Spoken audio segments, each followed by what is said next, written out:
So hello and welcome. My name's Steve Nobel, and today I'm speaking with Cheryl Prince on Channel Your Soul Story. Now, Cheryl is a sacred storyteller, a soul guide, a spiritual writer, performer, and activist, and creatrix of 5D theatre. That sounds fabulous. And Cheryl has the Black Rose Priestess lineage in her soul story, along with many lifetimes of energy and oracle work. She loves to help her tribe to channel their unique soul story and provide a platform for spiritual stories to be performed.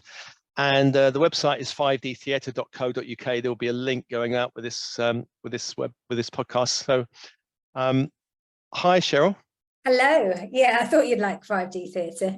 Yeah, being the 5D cool. Man himself. Mr. 5D man. So, what is the soul story? Let's kick off. What the soul story? It sounds intriguing. Are you talking about the soul's Akashic story, like other lifetimes? Is it that kind of thing?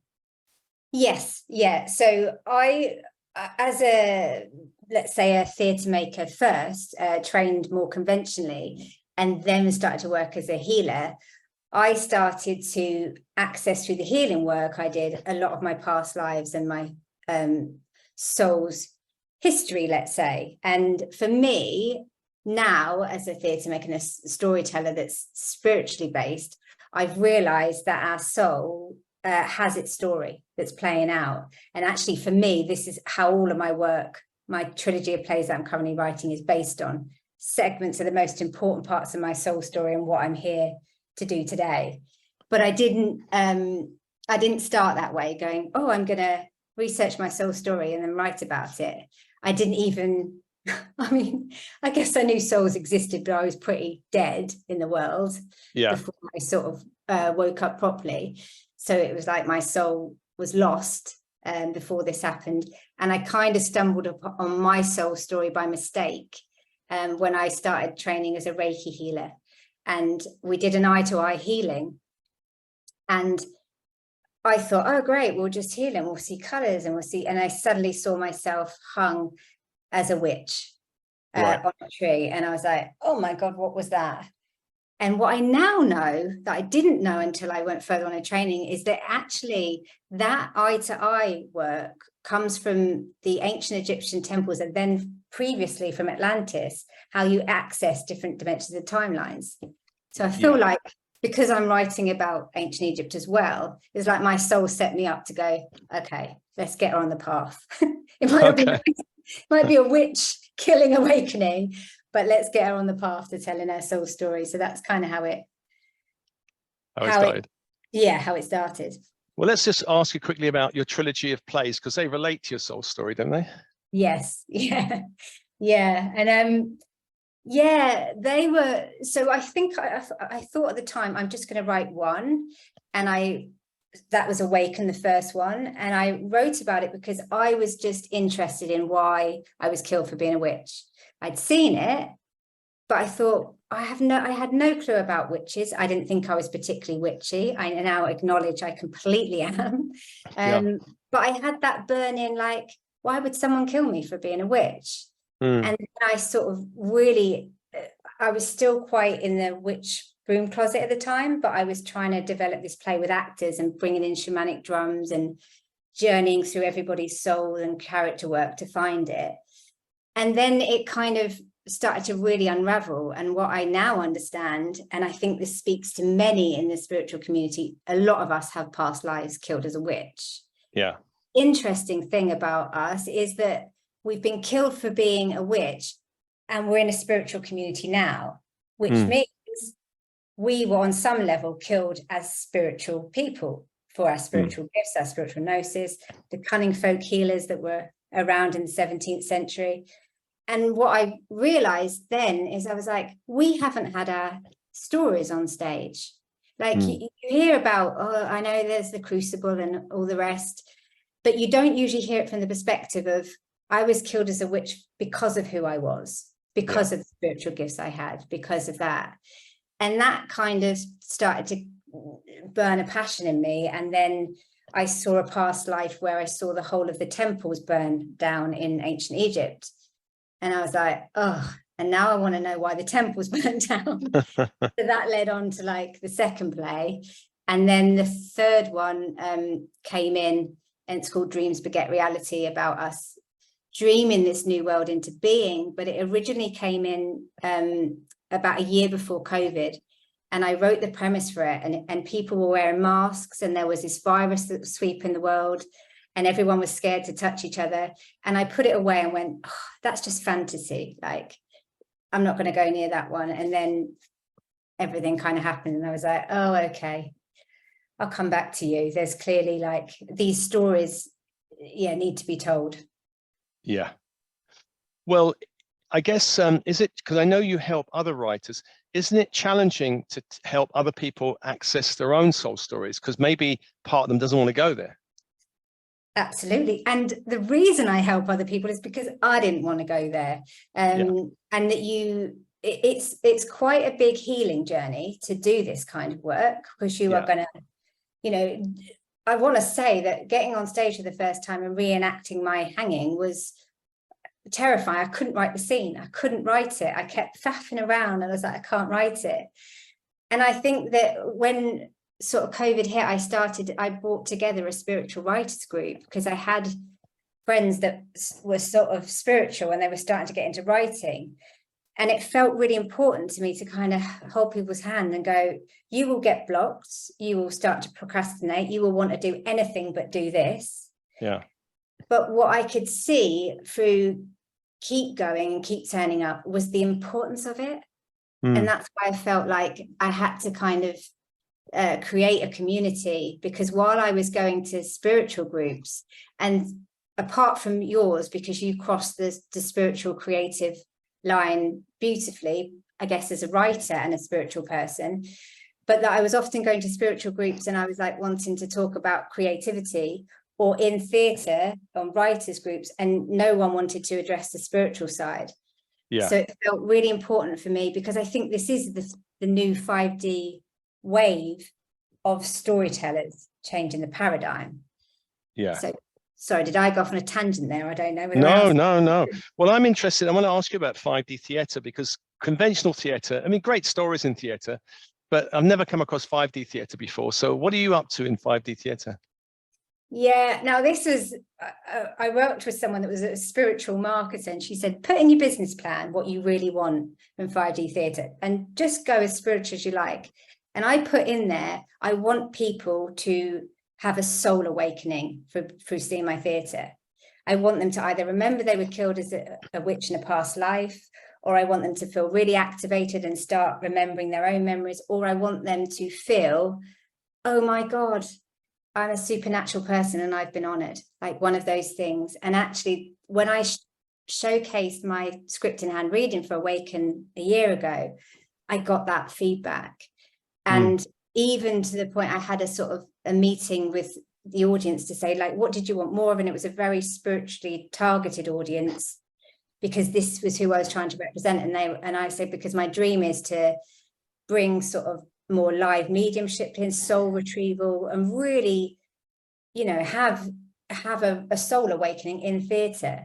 Yeah. And so that's kind of my intention of like blending my healing work with theatre, because I feel I'm not finding that much satisfying in theatre, film or TV, because it feels like the paradigm's trying to keep you in the same state.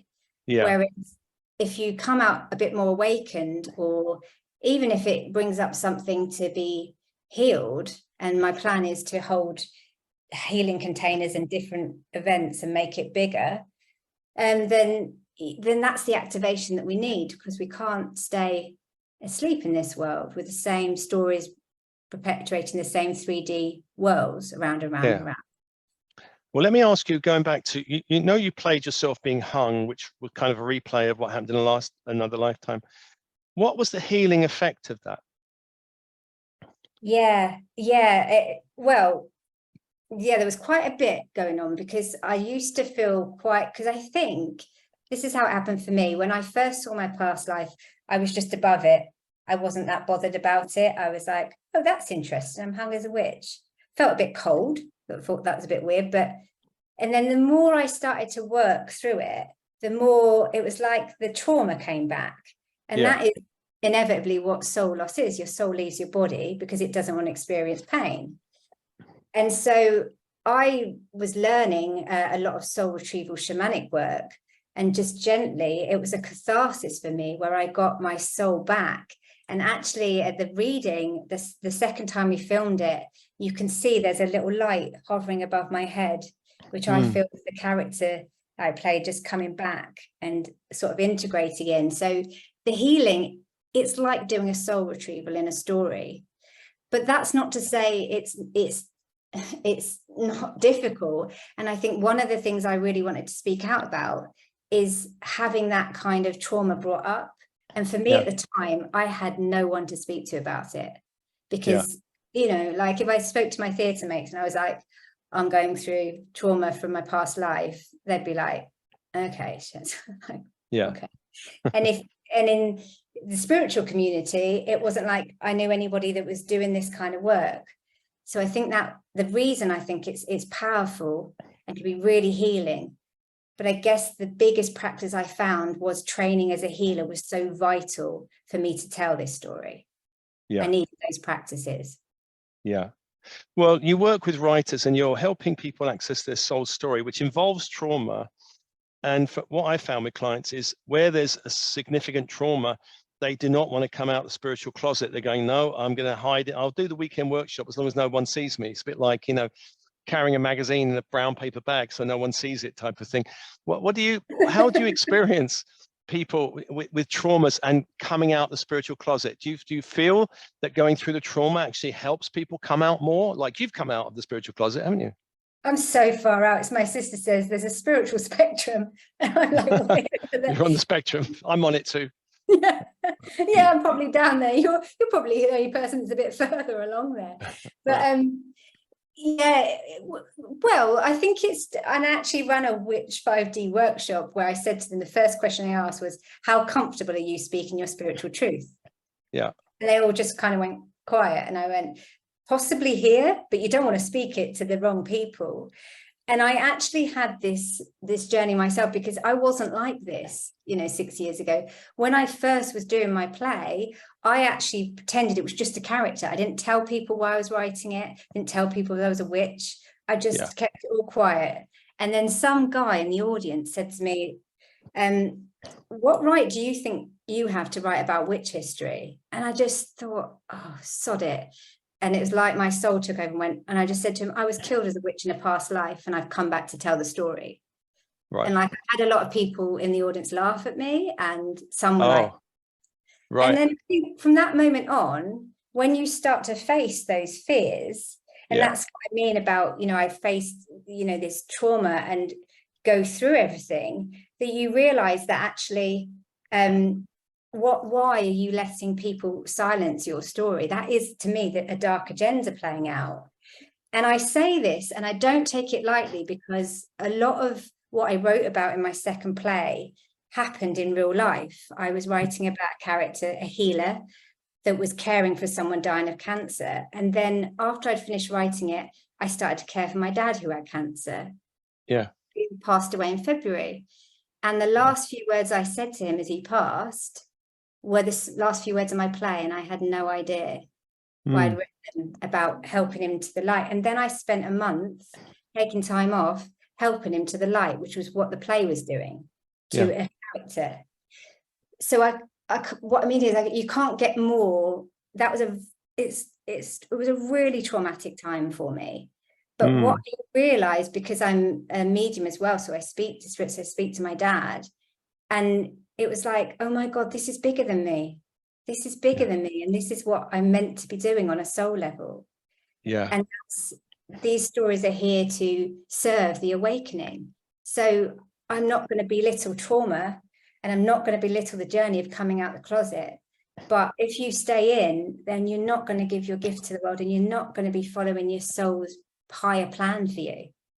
Yeah. I think what you said, bigger than me, is true of any soul mission. That's what I've found, that it has to be bigger than us, doesn't it? Or it must be a bit like edgy or scary, because I've never heard of anyone having a soul mission that felt easy, comfortable, no obstacles, no hurdle jumping. They all seem to go through this kind of thing, you know, maybe facing death as a witch or facing something like that. Yeah. And don't get me wrong, I did sit on the top of my stairs when my dad got sick, and I screamed at spirit, and I was like, I hate you for doing, I really played up. I was like, I hate you for doing this to me. I hate you for showing me what's going to happen before it happens. And I really didn't want to choose this path. And there have been a lot of times where I've gone, I'm just going to be a normal actor. I'm just going to be a healer and an actor and a writer. Yeah. I'm not going to write these stories. So I'm not saying I walked into it like really, really brave. I didn't. I kept swerving. But it's like when you get that realization that you're like, yeah, this is bigger than me. And, you know, it's like, I remember coming to one of your workshops quite a long time ago. I think it was the first time I ever met you doing something live, and you had your transitions book. Was it called about the dark night of the soul? Yeah. And I remember you didn't mention it until the end, and I got that book, and I was just so grateful because I hadn't heard the concept talked about before, that somebody was speaking about it. And I think sometimes you remember that the gift that you don't realize till later, the gift, the permission, the opening you give to other people when you start being spiritually truthful on more and more platforms in a bigger way. Yeah, my partner tells me off. She says, you should speak more about that book. It was important for me when she got it years ago. So you should, because it's a bloody amazing book. Yeah, I know. Well, let me ask you, words like witch, do you think that they need to be reclaimed in our culture? Because witch has a dark connotation, you know, like the images we get there, you know, apart from things like Bewitched, which I loved on TV, most of the imagery on media, TV, whatever, is dark, isn't it? Mm-hmm. Yeah, so it's funny, I speak about this a lot, and this is actually the talk that I'm doing, and what I speak about it. I think I call it the 5 stages of the witch awakening. And like the first one is always like, I'm not a witch. Oh God, no. You're like, oh, what? No, I'm not a witch. I do not identify with them. And then the second stage is, oh my God, I'm a witch. How empowering. It's kind of like a feminist. I'm going to write the term. I'm going to own it as a spiritual woman. And then the third one is like the deep dive into what witches really were and the healing lineage, because we know a lot about sort of shamanism and different earth-based culture, but there's not a lot really reclaimed about what I call like psychics, mediums, and medicine folk. Yeah. And then there's the other layer that comes in afterwards that hardly anybody talks about, but I have to as a self-proclaimed witch, of the harm of witchcraft, which is brutal. And for me, it's seeded through the ancient Egyptian temples, where the occult and magic all goes back to, everyone always refers, a lot of people that work with the dark arts are always talking about Isis, which I feel has been stolen from a purer lineage. But that's another story and play too. And then there's that outing of, oh my God, and I call it not in my name, how the craft was stolen in the name of the witch. And then there's the final part of the wheel where you go, okay, I know the dark of it, I know the light of it, but I just want to sit in the old, ancient, natural, organic ways of the witch, the wise one, which is what the name actually stands for. And that took a really long time to get to, probably for me about 6 years. Right. Yeah, I did immerse myself. Well, I immersed myself in shamanism and also witchcraft for 10 years. We're going every year to witch camp, this training for a week. It was great fun. And I know the first time I went, I was faced with my own stereotypical, oh my God, what am I doing here? There are all these witches. And there was about 57 women and 3 men. I'm like, oh, and I had all this kind of stuff. And then I went through this, listening to all these beautiful singing and beautiful rituals. And then I started feeling very angry with the church, feeling you've done a really nasty PR job. This is beautiful stuff. And then later on, I went through all that. And then I came to think, yes, there is light and dark even in shamanism. I mean, even today, you know, shamans will be hurling bolts at each other. And in witchcraft, it's had a history of light healing and also the opposite. And so there is those two sides, isn't there? Really? Yeah. And I think it's really important to acknowledge it, because it's basically there with the harmers and the healers. And to be honest, I feel it's still playing out today, because the interesting thing that came in with the church, which you just spoke about, but what happened afterwards was enlightenment. And the enlightenment meant that physicians could take the cunning folks, the medicine women's skills, and turn them into pharmaceutical medicine. So we went from organic, natural, earth-based healing to not so natural. And then, you know, people couldn't, and then it became illegal to do that. And then you darken the name of the witch, who was the herbalist and the, you know, the organic woman. And I think you can probably fill out the dots to yourself about what's happened today and how it's run through that line of domination and control over what might be a natural different choice for people. It was a bit like the early corporate takeover that we're still seeing today of the kind of healing world, really. Yeah. It's happened big in so many. It has. We can't talk too much about it, unfortunately. No, I was being very careful with my words on delivery. Because Big Brother is always listening. Yeah, I know. To I these was like, I'm just gonna fill a couple of dots, fill in the blanks. I think as far as possible. I mean, I from what I feel is that Western medicine and Eastern and ancient and earth-based all have power. And, you know, of course, if we have a car accident, we might well want to go to the hospital and get fixed up. So they all have their powers. But I think in a culture, we've kind of sidelined all of the natural, mostly. That's the problem. And the idea that we're spirit, like, you know, if you don't have the energy body in play when you're treating someone, or the spirit, you're only treating half the person. And that is the problem with it. I mean, don't get me wrong. As much as I don't agree with a lot of the stuff my dad went through, I'm grateful that he had help on certain things. I've learned a lot now about what I'd do differently. But the biggest fundamental problem, and I even said it to my dad, is like, I believe your energy, and we're not working with that. And we used to work together, and he'd get these electric jolts, and I'd be like, I know there's a blockage there because you're getting an electric jolt. And none of the medical doctors even picked up the blockage at all. So I just think that somehow we've got to come into this union where we're working together. Yeah. Well, I want to ask you, Cheryl, about your work with writers and creators, playwrights, script writers. You've got a Channel Your Soul Story online course. Can you just say something about that? Yes. So I decided to do that because I felt it usually comes from what you most needed on your journey. But I did run a spiritual writers group before, and I've certainly helped a lot of people find magical realism in their story. And for me, I got a real sort of sixth sense that the next wave of spiritual storytellers are out there wanting to merge their spirituality and their creativity.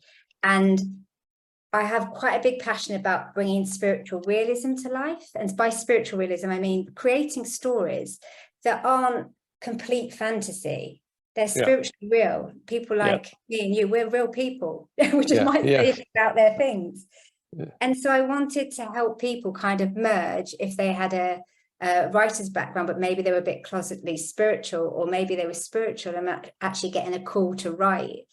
Because I didn't start writing because I'd gone through a big MA or gone through training.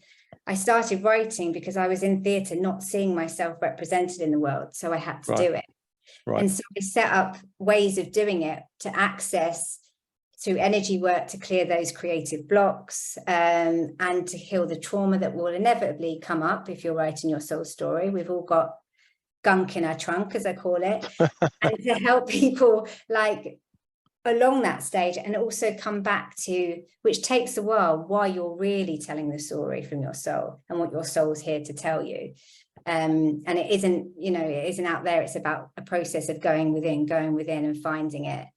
And then, I just think the world's going to be an amazing place with everyone kind of telling their soul's truth.